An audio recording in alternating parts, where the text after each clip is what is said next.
गुरुर्ब्रह्मा गुरुर्विष्णुर्गुरुर्देवो महेश्वरः गुरुः साक्षात् परब्रह्मा तस्मै श्री गुरवे नमः. സേവാ സമയത്താണ്. ആ സമയത്ത് ഒരാള് പ്രശാന്ത നിലയത്തില് സിഗരറ്റ് വലിച്ചു നടക്കുന്നത്. സേവ അതിന് കയറി പിടിച്ചു. ഇവിടെ വെച്ച് വലിക്കാൻ മേലാന്ന്, ഞാനിത് ഇവിടെ വലിച്ചു തീർക്കുന്നു. ഇവിടെ വലിയ മോശന്മാരാണെങ്കിൽ അവിടെ ചെല്ലുമ്പോൾ പഞ്ചഭാവമാണ് സേവാകന്മാര്. കാരണം അവർക്ക് പേടിയിട്ട് അവിടെ അതിനെക്കാളും വലിയ ആളിരിപ്പുണ്ടെന്ന് പറയുന്നത് വളരെ വിനയാന്യതരാണ്. അവിടെ ചെല്ലുമ്പോൾ കാണും സിംഹക്കുട്ടികളും ഈ സ്ത്രീജനങ്ങളൊക്കെ വല്ല അച്ചടക്കത്തോടൊക്കെ അവിടെ കാണും. പുരുഷന്മാരൊക്കെ ചക്രവർത്തിയുടെ അടുത്തല്ലേ ഇങ്ങനെ ഒരു അല്ല വലിക്കരുത്, ഇവിടെയാണെങ്കിൽ നമ്മൾ അഞ്ചു കൊടുക്കില്ലേ, ഇത് വലിക്കും, ഇത് വലിച്ചു തീർക്കുക. അപ്പൊ സൂത്രത്തിൽ പറഞ്ഞ് പുറത്തേക്ക് കൊണ്ടുപോകണം. ഇത് സ്വാമിയുടെ അല്ലേ ആശ്രമല്ലേ, ഇത് സ്വാമി തന്ന സിഗരറ്റാണ്, എനിക്ക് വലിക്കാതിരിക്കാൻ പറ്റില്ല. അപ്പൊ സ്വാമി പലതും കൊടുത്തിട്ടുണ്ട്, പക്ഷെ സിഗരറ്റ് കൊടുത്ത നമ്മളാരും കേട്ടിട്ടില്ല. പിന്നെ ഒരു മലയാളി സേവാദിലുണ്ട് ഈ ഒറീസ ഗ്രൂപ്പിന്റെ കൂടെ. ഇതിന്റെ പതുക്കെ കയ്യിൽ പിടിച്ച് നമ്മുടെ ആ പുറത്തേക്ക് ഇറങ്ങുന്ന ഗോപുരത്തിന്റെ ഇപ്പോഴുള്ള ക്യാൻറ്റീനിലുള്ള ഗേറ്റില്ലേ, അതിലൂടെ പുറത്തിറങ്ങി ഭഗവാൻ ശരീരത്തിലുള്ള സമയത്താണ്. അതിന് തൊട്ടപ്പുറം മലയാളിയുടെ ഹോട്ടലുണ്ട്. മലയാളിയുടെ ഹോട്ടലാണ് അവിടെ അധികം ഉള്ളത്. അവിടെ കയറ്റിയിരുത്തി ചോദിച്ചാൽ അല്ലാതെ ശരിക്കും സ്വാമി, എനിക്ക് സ്വാമി എന്താ 3 എണ്ണം തന്നു, 2 എണ്ണം വലിച്ചു വെച്ചു, 3ാമത്തെ വലിച്ചപ്പോൾ നിങ്ങൾ കയറി പിടിച്ചത്. വിദ്യാർത്ഥി ഇത് നോട്ട പറയേണ്ട കാര്യമില്ലോ. ചോദിച്ചു, കണ്ടത് മുസ്ലിമാണ്, എവിടെ നിന്നാണ്? കോഴിക്കോട്ടുകാരനാണ്. അപ്പോൾ ഇയാൾ മലയാളിയാണ്, അപ്പോൾ സ്വന്തം ആളായല്ലോ. അപ്പോൾ ഇതെന്താ പരിപാടി? അപ്പോൾ അദ്ദേഹത്തിന് കഥ വേണം, അതവിടെ പറയാൻ പറ്റും. ഇതിൻ്റെ പേര് മുഹമ്മദ് എന്നാണ്. കോഴിക്കോടാണ് ജീവിതം. ബോട്ട് ഓടിക്കലാണ് ജോലി.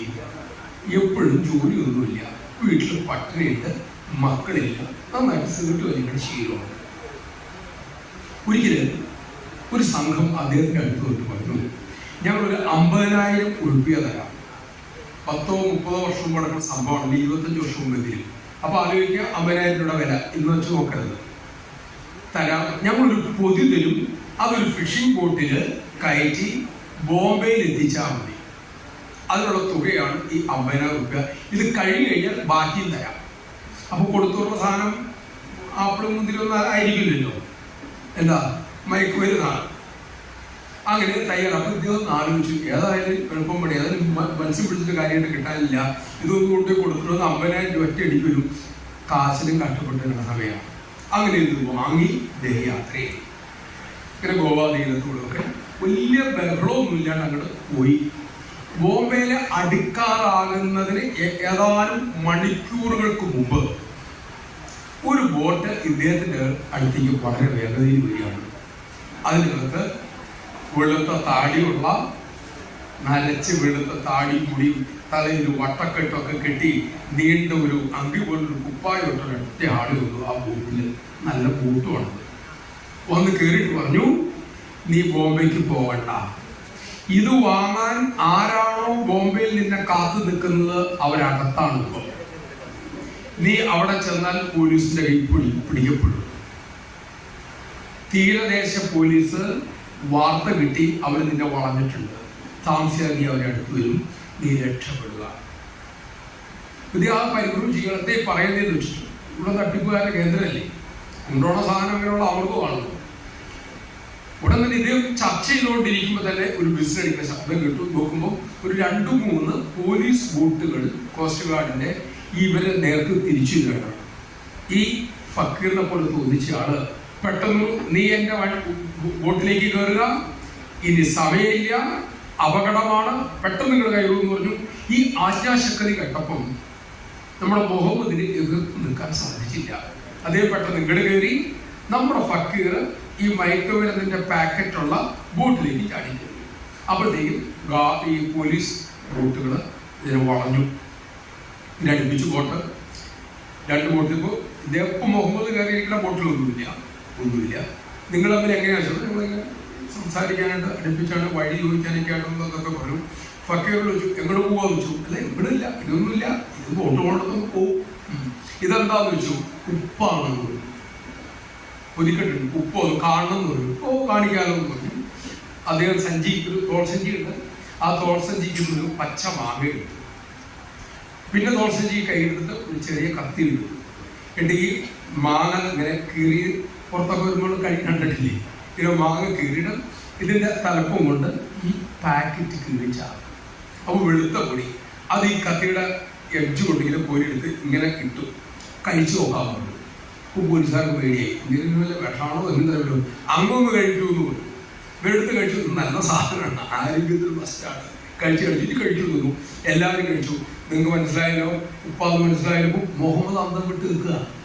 മുഹമ്മദിന് അറിയാത്ത സാധനം എന്താണെന്ന്. ഇപ്പം എല്ലാം തലക്കറങ്ങി വീഴുന്നു പറ്റോണ്ടി നിൽക്കുമ്പോഴാണ് നല്ല കൊഴുത്ത് നല്ല സന്തോഷത്തോടെ ഈ വെളുത്ത പൊടിയിട്ട സാധനം കഴിച്ചിട്ട് സന്തോഷമായിട്ട് നിൽക്കുന്നു. അത് കഴിഞ്ഞ് ശരി നിങ്ങൾ പൊക്കോളൂ പറഞ്ഞാൽ പോലീസുകാർ പിൻവലിഞ്ഞു. അപ്പം മുഹമ്മദ് വിചാരിച്ചു ഇന്നേരെ കൂടെ കൂട്ടിയ നമ്മുടെ കാര്യം രക്ഷപ്പെട്ടു. കാരണം എന്താ, മിനിറ്റ് നേരം കൊണ്ട് ഉപ്പാക്കാം, മറ്റേ തിരിച്ച് മയക്കുമരുന്നാക്കാം, ഒരു പോലീസുകാരനെ പേടിക്കണ്ടല്ലോ. അപ്പൊ ഇങ്ങനെ നമ്മുടെ കൂട്ടത്തെ കച്ചവടത്തിന് കൂട്ടിയാൽ നമ്മുടെ കാര്യം രക്ഷപ്പെട്ടല്ലോ എന്ന് മുഹമ്മദ് ഓർത്തു. മുഹമ്മദ് പറഞ്ഞു, നമുക്ക് ഒന്നിച്ചായാലോ എന്ന് വെച്ച് പരിപാടി. നിന്റെ കച്ചവടത്തിന് വന്നവനല്ല ഞാൻ. നിനക്കതറിയോ എത്ര കുടുംബങ്ങൾ നീ മൂലം നശിക്കുന്നുണ്ട്, എത്ര കുടുംബങ്ങളിൽ മക്കളില്ലാതെ. നിനക്ക് മക്കളില്ലാത്ത നിന്റെ അനവധ്യ ദുഃഖത്തിന്റെ മൂല കാരണം ഈ മയക്കുമരുന്ന് വിൽപ്പനയാണ്. നീ ശാപഗ്രസ്തനാണ്, നിന്റെ ദാരിദ്ര്യത്തിന്റെ കാരണമാണ് എന്ന് പറഞ്ഞ് ഈ ഫക്കീർ ഈ ചാക്കെടുത്തിട്ട് കടലിലേക്ക് നടത്തി പോവുക. ഇപ്പോൾ നിന്റെ കയ്യിൽ 50,000 ഉറപ്പിക്കേണ്ട, നിന്റെ കയ്യിൽ ഒരു ബോട്ട് സ്വന്തമായിട്ടുണ്ട്, നിനക്ക് രൂപ എന്നവരൊക്കെ പകത്താണ്, അവരിനി ഏറെക്കാലത്തേക്ക് നിന്നെ അന്വേഷിച്ച് വരികയില്ല, നിന്നെ ഞാൻ സംരക്ഷിച്ചു കൊള്ളാം. അപ്പൊ അന്ന് ആരാണ് നമുക്ക് ചോദിച്ചു. ഒരു കടലാസ് കുറിപ്പം കൊടുത്തു. എപ്പോഴേയും വരുമ്പോൾ എന്നെ അന്വേഷിച്ചാൽ മതിയുള്ളൂ. ഇതും കൊടുത്തു. ഇദ്ദേഹം ബോട്ട് ഓടിച്ചു പോയി. അങ്ങനെ അദ്ദേഹം തിരിച്ച് കോഴിക്കോട് വന്നു. പിന്നീട് ആ ബോട്ടും കൊണ്ട് അദ്ദേഹം ഉപജീവനം ആരംഭിച്ചു. കുഴപ്പമില്ലാതെ മെച്ചപ്പെട്ടൊക്കെ വന്ന് രക്ഷപ്പെട്ട് ഇങ്ങനെ നിൽക്കുന്ന സമയത്ത് അദ്ദേഹം കോഴിക്കോട് ഒരു ടൗണിൽ വെച്ച് മിഠായി തെരുവിലൂടെ നടക്കുമ്പം ഒരു രഥയാത്ര നോക്കുമ്പോൾ ആ രഥയാത്രയിൽ അദ്ദേഹം കണ്ട ആ ഫക്കീറിന്റെ ഛായ ഒരാള്, മറ്റൊരാള് മുടിയൊക്കെ ഇങ്ങനെ വെച്ചൊരാൾ. അപ്പൊ ഈ രഥം ഓടിക്കണം ചെയ്യും. അതാരാന്ന് ചോദിച്ചു. അത് ഷിർഡി ബാബ. ഇതാരാച്ചു? അദ്ദേഹത്തിന്റെ അവതാരം. രണ്ടുപേരും ഇപ്പോഴും ചോദിച്ചു. അദ്ദേഹം എല്ലാം ഇപ്പോഴും ഇങ്ങനെയുണ്ട്, ഉറപ്പാണോ? അതെ, എന്നൊന്നും കൊണ്ട് കാണിച്ചു തരാമോ? അപ്പൊ അതിനും ഒരു സംഭവം ഉണ്ടായി. മുഹമ്മദ് ഒന്ന് പച്ച പിടിച്ചു കഴിഞ്ഞപ്പം ഇദ്ദേഹം ഈ കാരണമാണ് രക്ഷപ്പെട്ടത്. ഈ വിലാസം വെച്ച് അദ്ദേഹം ബോംബെ പോവാണ്. ബോംബെയിൽ വിലാസമാണ്. ഈ ബോംബെയിൽ വിലാസം വെച്ച് പോയി അന്വേഷിച്ച് ചെന്നപ്പം ഒരു ഗള്ളിയാണ് വരേണ്ട വഴി. അതിലൂടെ പോയി ചെന്നപ്പോൾ ഈ അണ്ടർസ്റ്റാൻഡ് ചെയ്ത് ഇതാണ് അദ്ദേഹത്തിന്റെ സ്ഥലം ഇതാണെന്ന് കാണിച്ചു കൊടുത്തു. നോക്കുമ്പോൾ ഒരു കമാനം, അതിന്റെ മുകളിൽ പിന്നെ കാലം കയറ്റിച്ചിരിക്കുന്നു. അപ്പൊ ഇദ്ദേഹം വിചാരിച്ചു ഇത് മൂപ്പിന് കൊള്ളാതെ സ്വന്തം പടമൊക്കെ വീട്ടിൽ വെച്ചാണല്ലോ ഇരിക്കണേ. അങ്ങനെ അകത്ത് കയറി ചെന്നു. അല്ല, അദ്ദേഹത്തെ ഒന്ന് കാണാൻ പറ്റുമെന്ന് ചോദിച്ചു. ആരെയാണ്? പിന്നെ കാണാൻ പറ്റും, ഒരു ഒന്ന് തുറന്നു കൊടുത്തു. അല്ല, അപ്പോൾ വിഗ്രഹം കണ്ടത് കണ്ടോളൂ. അതല്ല, എനിക്ക് ആളെ നേരിട്ട് കാണണം. നേരിട്ട് കാണാൻ വൃത്തിയില്ല. 1918 അദ്ദേഹം ശരീരം വിട്ടല്ലോ. മുഹമ്മദ് പൊട്ടിക്കരഞ്ഞ വിഗ്രഹത്തിന്റെ പാദങ്ങളിൽ വീഴുകയാണ്. അന്നാണ് അദ്ദേഹത്തിന് സത്യം മനസ്സിലാക്കുന്നത്. എന്നിട്ട് തിരിച്ചു വരുമ്പോഴാണ് ഈ രഥയാത്ര കാണുന്നതും അതിൻ്റെ ഒരു ഷിർഡിയുടെ പടം കാണുന്നതും കൂടെ പർത്തി ഭഗവാന്റെ പടം കാണുന്നു. അപ്പൊ ചോദിച്ചു ഇങ്ങനെ ഇദ്ദേഹം കുട്ടപ്പർത്തിയിലുണ്ട്. അങ്ങനെ പർത്തിയിലെത്തി ദർശനത്തിനിരുന്നു. മലയാളി ഗ്രൂപ്പിന്റെ കൂടെ വന്നു. സ്വാമി പൊക്കി അകത്ത് കൊണ്ടുപോയി ഇന്റർവ്യൂ മുറിയിൽ വെച്ചു. പറഞ്ഞു, നീ പുകവലി നിർത്തണം. പുകവലി മൂലമാണ് നിനക്ക് മക്കളുണ്ടാകുന്നത്. വിഷമാണ്. നിന്റെ ശരീരം മുഴുവൻ വിഷലിപ്തമാണ്. അത് നീ മാറ്റിയേ തീരൂ. നിനക്കെന്നെ മനസ്സിലായില്ലേ എന്ന് ചോദിച്ചു. അപ്പൊ ഇദ്ദേഹത്തിന് മനസ്സിലായിട്ടില്ല. ഇല്ല സ്വാമി എന്ന് പറഞ്ഞു. നീ ഒന്നും കൂടെ ആലോചിക്കൂ എന്ന് പറഞ്ഞുകൊണ്ട് ഭഗവാൻ തൃക്കരം ഇദ്ദേഹത്തിന്റെ ശിരസ് വെച്ചു. അപ്പോൾ അദ്ദേഹത്തിന് ആ മുറി ഇങ്ങനെ ഒരു നനുത്ത് ആ മുറി ഇങ്ങനെ ഇല്ലാണ്ടാവുകയാണ്. പിന്നെ അദ്ദേഹം കാണുന്നത് ഒരു യുവാവായ ഫക്കീർ ഒരു വൃക്ഷത്തിന്റെ ചുവട്ടിൽ നിന്ന് ഈ മണ്ണുമാന്തി തീക്കല്ലെടുത്ത് കുക്ക തയ്യാറാക്കി വരിക്കുന്ന ഭാഗം വായിച്ചിട്ടില്ലേ? ആ രംഗമാണ് അദ്ദേഹം കാണുന്നത്. അപ്പൊ ഒരാളിങ്ങനെ പോവാണ്. ചാത്തുപട്ടിയിൽ വിളിച്ചു. അദ്ദേഹം തിരിഞ്ഞു നോക്കി.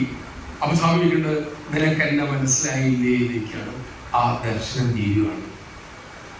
അന്നത്തെ ചാപ്പട്ടിയിലാണ് ഈ കോഴിക്കോട് പോയ ആ മുഹമ്മദ് പാദത്തിൽ കെട്ടിപ്പിടിച്ചൊരു സ്വാമി, എനിക്ക് അന്ന് അങ്ങേ കിട്ടി, ഞാൻ മറന്നുപോയി, ഞാൻ വിട്ടാലും എന്നെ ഉപേക്ഷിക്കരുതോ. അപ്പോഴാണ് ഭഗവാൻ 3 സിഗരറ്റ്, പുരുഷ സത്സായി സൈത്യത്തിൽ സിഗരറ്റ് ഉണ്ടാക്കിയത് മാത്രമേ ഞാൻ വായിച്ചിട്ടുള്ളൂ, വേറെ ഉണ്ടല്ലോ എന്നറിയില്ല. ഇത് വായിച്ചു കൊടുത്തുള്ളൂ. ഇത് 1 ഭക്തി, 1 ജ്ഞാനം, 1 വൈരാഗ്യം, 3 വലിക്കുന്നതോടെ നിന്റെ പുകവലി തീരും. അവതാര പുരുഷന്റെ സങ്കല്പമാണ്. അങ്ങനെ ഈ 2 വലിച്ച് 3ാമത്തെ വലിക്കുമ്പോഴാണ് നമ്മുടെ സേവാദാനം കയ്യിൽ പിടിച്ച് പുറത്തു കൊണ്ടുന്നത്. ഇപ്പോഴും നമ്മുടെ കൂടെ ഭഗവാനുണ്ട്. ആ ഒരു തിരിച്ചറിവ്, ആ ഒരു വിവേകമാണ് നമുക്ക് ഉണ്ടാകേണ്ടത്.